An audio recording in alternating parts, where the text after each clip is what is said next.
কোনোদিন কাবাগরের সামনে গেলে বা কোন আত্মীয় স্বজন গেলে বলবেন, কাবাগর দেখার সাথে সাথে প্রথম যখন কালো অংশটা চোখে পড়বে, যখন আপনি মসজিদে হেরমের গেট দিয়ে ঢুকবেন, যখন ওই Fahad gate, king Fahad gate আছে, যখন ঢুকবেন অনেক দূর থেকে কালো কালো কাবাগরের একটু একটু দৃশ্য ভেসে উঠবে চোখের সামনে। তখন দোয়াটা করবেন, কি দোয়া করবেন কয়টা? যখন কয়টা? একটা দোয়াই কবুল হবে দেখার সাথে সাথে। কাবা ঘর দেখার সাথে সাথে প্রথম যে দোয়াটা করবেন ওটা কবুল করবেন কে? এখন শিখে নেন, অনেক মানুষ জানেন না হিকমত। আপনি একটা দোয়া করবেন, একটাই শেষ, একটা সুযোগ পাবেন আপনি, কিন্তু আপনি এমন এক দোয়া করবেন যেন যতদিন ওখানে থাকেন প্রত্যেক দোয়া কবুল হয়ে যায়। এই হিকমতি দোয়াটা শিখে নেন।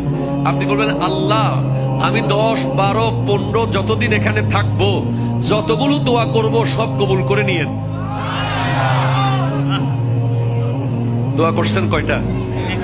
পাবেন কয়টা?